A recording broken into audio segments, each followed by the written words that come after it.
എല്ലാവർക്കും നമസ്കാരം. നമ്മുടെ നാട്ടിൽ ഒരു ഗവർണറുടെ അധികാരം എന്താണ്? അദ്ദേഹത്തിൻ്റെ വിവേചനാധികാരം ഏതൊക്കെ വിഷയങ്ങളിൽ അദ്ദേഹത്തിന് ഉപയോഗിക്കാം? ഏതൊക്കെ സമയങ്ങളിൽ അദ്ദേഹത്തിന് ഒരു ബില്ലിൽ അസന്റ് നൽകാതെ അതിനെ പിടിച്ചുവെക്കാം? അത് എത്ര കാലം പിടിച്ചുവെക്കാം? പ്രസിഡന്റിന് അത് റെഫർ ചെയ്ത് കഴിഞ്ഞാലുള്ള മാനദണ്ഡം എന്താണ്?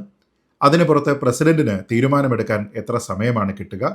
ഈ കാര്യങ്ങളുമായി ബന്ധപ്പെട്ട് പല സംസ്ഥാനങ്ങൾ ഭരിക്കുന്ന സർക്കാരുകൾക്കും അവിടെയുള്ള ഗവർണർമാരുമായിട്ടോ കേന്ദ്ര സർക്കാരുമായിട്ടോ പല തരത്തിലുള്ള അഭിപ്രായ ഭിന്നതകളുണ്ട്.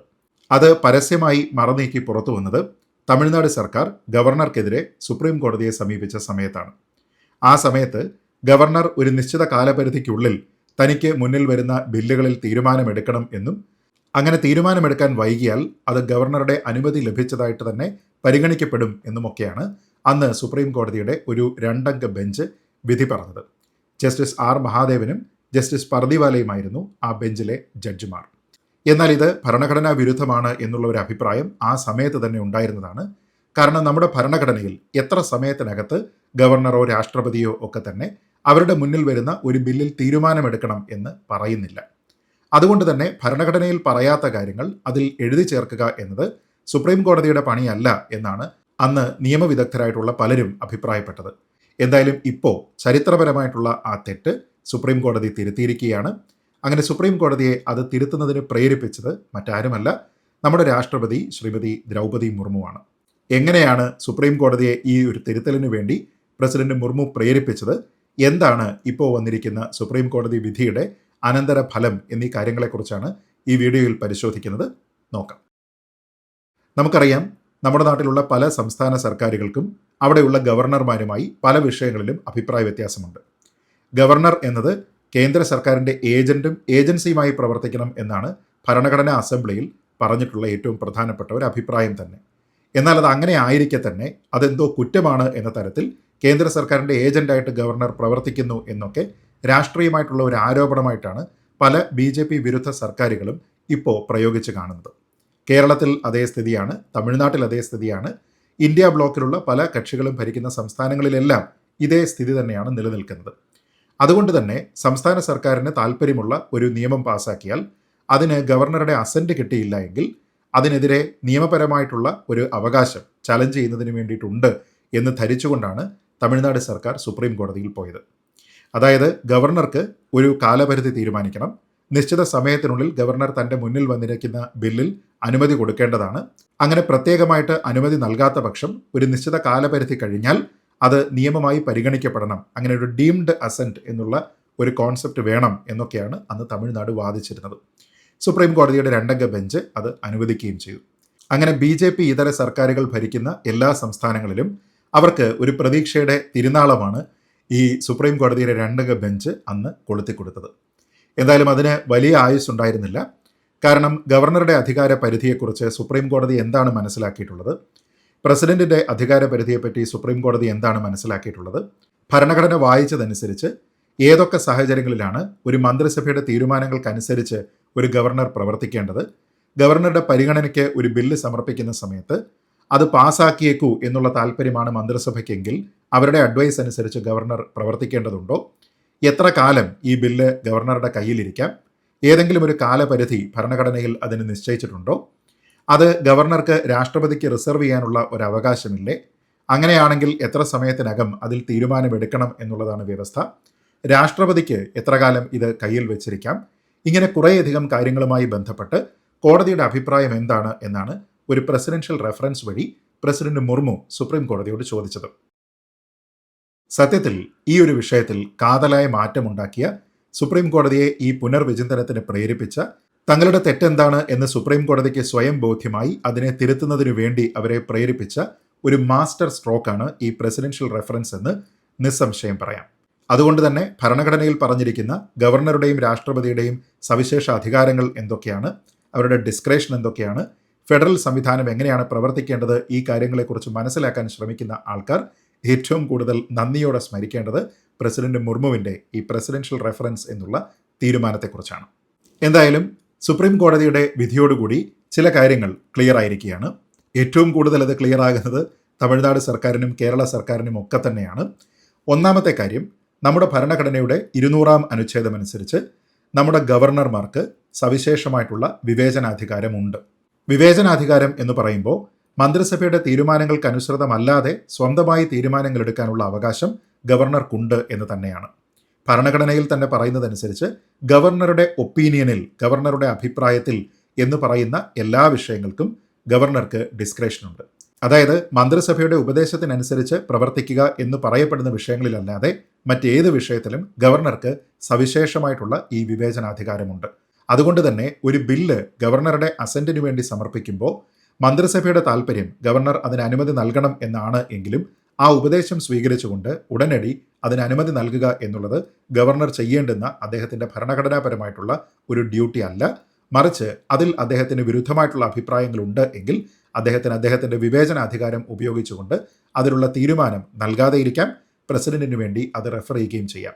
അതുകൊണ്ട് തന്നെ തമിഴ്നാട് സർക്കാരിനേക്കാൾ കൂടുതൽ തിരിച്ചടി ഈ വിഷയത്തിൽ കിട്ടിയിരിക്കുന്നത് കേരള സർക്കാരിനാണ് എന്ന് പറയേണ്ടി വരും. കാരണം കേരള സർക്കാരാണ് ഇവിടെ ഗവർണറുടെ അധികാരം എന്നത് ഭരണഘടനാപരമായിട്ട് വളരെ പരിമിതമാണ് എന്ന് പറഞ്ഞുകൊണ്ട് പുതിയ തലമുറയെ അത് പഠിപ്പിക്കുന്നതിന് വേണ്ടി അതിനെ പാഠപുസ്തകത്തിൽ അച്ചടിക്കാനായിട്ട് തീരുമാനിച്ചത്.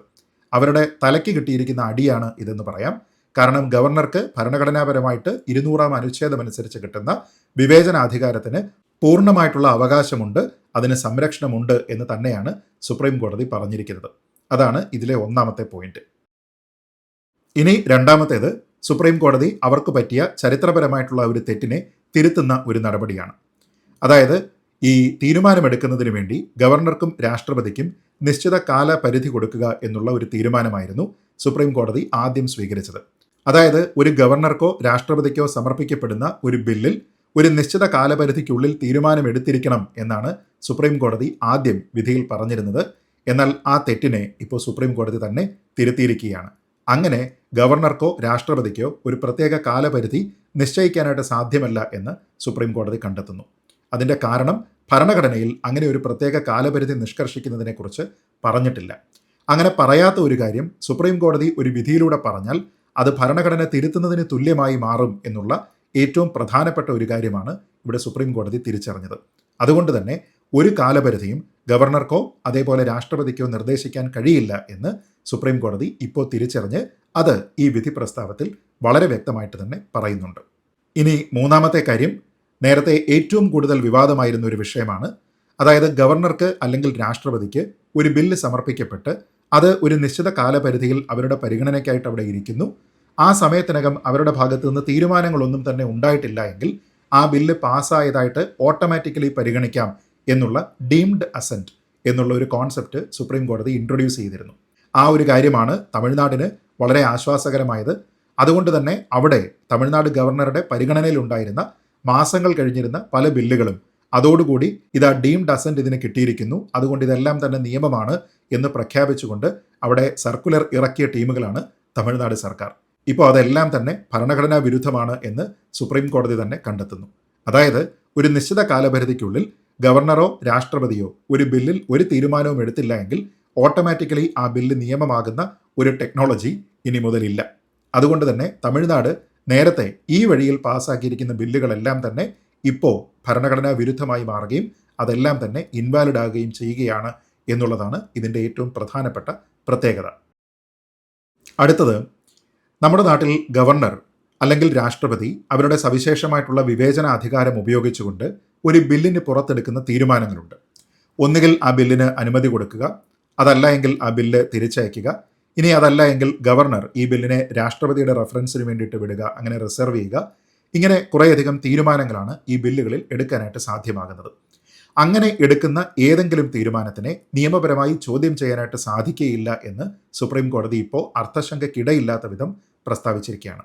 അതായത് ഒരു ബില്ല് ഒരു ഗവർണറിന് സമർപ്പിക്കുമ്പോൾ അതിൽ അനുമതി കൊടുത്താൽ അതെന്തുകൊണ്ടാണ് എന്ന് ചോദ്യം ചെയ്യാൻ സാധ്യമല്ല, അനുമതി കൊടുത്തില്ല എങ്കിൽ അതെന്തുകൊണ്ടാണ് എന്ന് ചോദ്യം ചെയ്യാൻ സാധ്യമല്ല, അത് രാഷ്ട്രപതിക്ക് റിസർവ് ചെയ്തിരിക്കുകയാണ് എങ്കിൽ അത് എന്തുകൊണ്ടാണ് എന്ന് ചോദ്യം ചെയ്യാനും സാധ്യമല്ല. അതേപോലെ രാഷ്ട്രപതി എടുക്കുന്ന ഇത്തരത്തിലുള്ള തീരുമാനങ്ങളുമായി ബന്ധപ്പെട്ടും ഒരു തരത്തിലുമുള്ള ജുഡീഷ്യൽ സ്ക്രൂട്ടണിക്ക് അത് വിധേയമാവുകയില്ല എന്നുള്ളതാണ്. അതായത് ഇത് കൂടുതൽ ഉറപ്പിക്കുന്നത് ഗവർണറുടെ പദവി, ഗവർണറുടെ സവിശേഷ അധികാരം, അദ്ദേഹത്തിന് ബില്ലുകൾക്ക് പുറത്ത് തീരുമാനമെടുക്കാനുള്ള അദ്ദേഹത്തിൻ്റെ സ്വാതന്ത്ര്യം, ഈ കാര്യങ്ങൾക്ക് പൂർണ്ണമായിട്ടുള്ള ഭരണഘടനാ സംരക്ഷണം ഉണ്ട് എന്ന വിഷയമാണ്. അതായത് കേരളത്തിലും മറ്റും ഗവർണറുടേത് വളരെ പരിമിതമായിട്ടുള്ള ഒരു റോളാണ് എന്ന് വിദ്യാർത്ഥികളെ അടക്കം പറഞ്ഞു പഠിപ്പിക്കുമ്പോൾ അതൊരു നുണയാണ് എന്നാണ് ഈ ഒരു വിധി പ്രസ്താവത്തിലൂടെ നമ്മൾ മനസ്സിലാക്കേണ്ടത്. കാരണം ഗവർണറുടെ അധികാരം പരിധികളില്ലാത്തതാണ് എന്ന് വേണം മനസ്സിലാക്കാൻ. പരിധികൾ ഉണ്ടായിരുന്നുവെങ്കിൽ, പരിമിതികൾ ഉണ്ടായിരുന്നുവെങ്കിൽ അത് ചോദ്യം ചെയ്യപ്പെടാമായിരുന്നു, അതിന് ജുഡീഷ്യലായിട്ടുള്ള സ്ക്രൂട്ടണിക്ക് വിധേയമാക്കാമായിരുന്നു. പക്ഷേ അതൊന്നും സാധ്യമല്ല എന്നുള്ളതാണ് മുമ്പ് തന്നെ കേരളത്തിലെ ഗവർണറായിരുന്ന ശ്രീ ആരിഫ് മുഹമ്മദ് ഖാനും പിന്നീട് ഇപ്പോഴത്തെ ഗവർണറായിട്ടുള്ള ശ്രീ രാജേന്ദ്ര ആർലേക്കറും നിരവധി തവണ ആവർത്തിച്ചിട്ടുള്ള ഒരു കാര്യമാണ് ഗവർണറുടെ പദവികൾ എന്താണ്, അതിൻ്റെ സംരക്ഷണം എന്താണ്, ഈ കാര്യങ്ങളെക്കുറിച്ച്. പക്ഷേ അതിനെക്കുറിച്ച് മനസ്സിലാകാതിരുന്ന കേരളത്തിലെ സർക്കാർ തമിഴ്നാട് സർക്കാരിനെ പോലെ തന്നെ ഗവർണർക്ക് വലിയ റോളൊന്നുമില്ല എന്ന് പറഞ്ഞു പഠിപ്പിക്കുന്നതിന് വേണ്ടിയിട്ടാണ് ശ്രമിച്ചത്. അതെല്ലാം തന്നെ ഒരു നുണയുടെ ചീട്ട് കൊട്ടാരം പോലെ ഈ ഒരു വിധിയുടെ പശ്ചാത്തലത്തിൽ തകർന്നു വീഴുകയാണ്. ഇനി ഒരു ഗവർണർ ഏതെങ്കിലും ഒരു ബില്ല് ഒരു പ്രത്യേക കാലപരിധി പറഞ്ഞിട്ടില്ലാത്തത് കൊണ്ട് ഇൻഡെഫിനറ്റ്ലി പിടിച്ചു വെക്കുകയാണ് എങ്കിൽ അത് കോടതിയിൽ ചോദ്യം ചെയ്യാമോ എന്ന് ചോദിച്ചാൽ നിശ്ചയമായും വന്ന് ചോദ്യം ചെയ്യാം. പക്ഷെ ആ സമയത്ത് അത് കൺസിഡർ ചെയ്യണം, അതിന് പുറത്തൊരു തീരുമാനമെടുക്കണം എന്ന് കോടതിക്ക് ഗവർണറോട് പറയാം, ശുപാർശ ചെയ്യാം എന്നതിനപ്പുറത്തേക്ക് അതിൻ്റെ പുറത്ത് ഒരു തീരുമാനമെടുത്തേ മതിയാകൂ എന്നുള്ള ഒരു തരത്തിലുള്ള ബൈൻഡിങ് കണ്ടീഷനും ഗവർണർക്കില്ല, രാഷ്ട്രപതിക്കുമില്ല എന്നുള്ളതാണ് പ്രധാനം.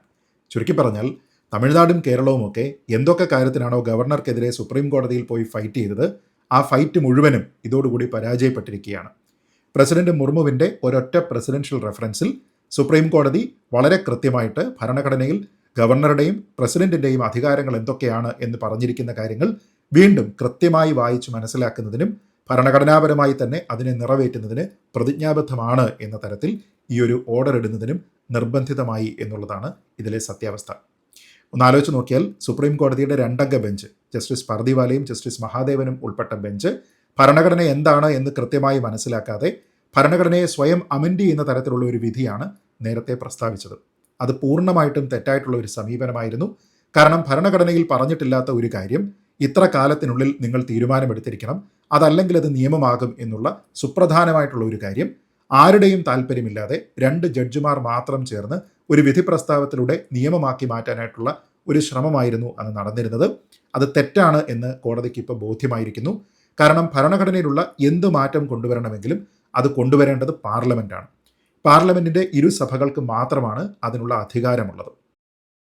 അതുകൊണ്ട് തന്നെ ഗവർണർക്കും രാഷ്ട്രപതിക്കും ഒരു പ്രത്യേക കാലപരിധി തീരുമാനങ്ങൾ എടുക്കുന്നതിന് വേണ്ടി കൊടുക്കണമെങ്കിൽ, അവരുടെ വിവേചനാധികാരത്തിനെ ഏതെങ്കിലും തരത്തിൽ പരിമിതപ്പെടുത്തണമെന്നുണ്ടെങ്കിൽ ഇതിലെ ഡീംഡ് അസെന്റ് എന്നുള്ള ഒരു കോൺസെപ്റ്റിലേക്ക് ഈ ഒരു നിയമം പോകണം എന്നുണ്ടെങ്കിൽ ഇതിലെല്ലാം തീരുമാനമെടുക്കേണ്ടുന്ന ഒരേ ഒരു അതോറിറ്റി മാത്രമേ രാജ്യത്തുള്ളൂ.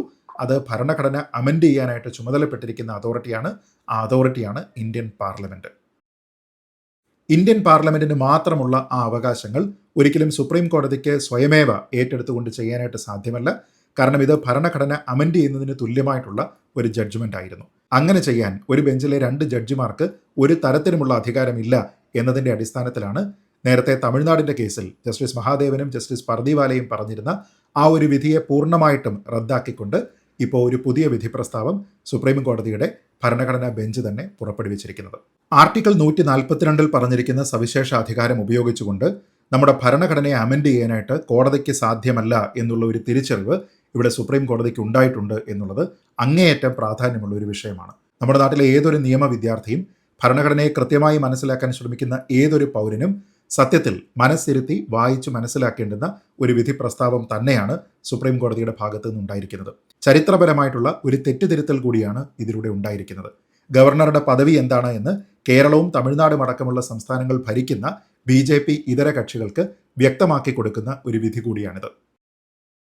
എന്തായാലും ഈ വിധി പ്രസ്താവം തമിഴ്നാട്ടിലെ DMK സർക്കാർ വായിച്ച് മനസ്സിലാക്കുന്നതിനോടൊപ്പം തന്നെ കേരളത്തിലെ CPM സർക്കാരും ഒപ്പം CPMൻ്റെ പോളിറ്റ് ബ്യൂറോയും ഒക്കെ ചേർന്ന് വായിച്ച് മനസ്സിലാക്കണം എന്നും നമ്മുടെ പൊതുവിദ്യാഭ്യാസ വകുപ്പ് മന്ത്രി ശ്രീ ശിവൻകുട്ടി വിദ്യാഭ്യാസ വിചക്ഷണന്മാരോടും സിലബസ് റിവ്യൂ കമ്മിറ്റിയോടും ഒക്കെ പറഞ്ഞ് ഗവർണറുടെ അധികാര പരിധി എന്ന് പറയുന്നത് എത്രത്തോളം ഉയർന്നതാണ് എന്നതിനെക്കുറിച്ച് അവർ തന്നെ ആദ്യം പഠിച്ച് നമ്മുടെ കുട്ടികളെ അത് പഠിപ്പിക്കുന്നതിന് വേണ്ടി നേരത്തെ തയ്യാറാക്കിയ ആ പാഠഭാഗമെല്ലാം വെട്ടിത്തിരുത്തി ഗവർണറുടെ പദവി എത്രത്തോളം ഉയർന്നതാണ് എന്നതിനെക്കുറിച്ച് പുതിയൊരു പാഠഭാഗം നമ്മുടെ കുട്ടികളെ പഠിപ്പിക്കുന്നതിന് വേണ്ടി തയ്യാറാക്കണം എന്നും മാത്രം പറഞ്ഞുകൊണ്ട് അനാവശ്യമായിട്ടുള്ള ഭരണഘടനാ വിരുദ്ധമായിട്ടുള്ള പരിപാടികൾക്ക് ദയവ് ചെയ്ത് പോകരുത് എന്ന് നമ്മുടെ നാട്ടിലുള്ള എല്ലാ രാഷ്ട്രീയ പാർട്ടികളെയും എല്ലാ സർക്കാരുകളെയും വിനീതമായി ഓർമ്മിപ്പിച്ചുകൊണ്ട് ഇങ്ങനെ ഒരു പ്രസിഡൻഷ്യൽ റെഫറൻസിലൂടെ സുപ്രീം കോടതിയെ ചരിത്രപരമായിട്ടുള്ള ഒരു തെറ്റ് തിരുത്തിപ്പിച്ച പ്രസിഡന്റ് ദ്രൗപദി മുർമുവിന് എല്ലാവിധ അഭിവാദ്യങ്ങളും അർപ്പിച്ചുകൊണ്ട് ഈ വീഡിയോ അവസാനിപ്പിക്കുന്നു.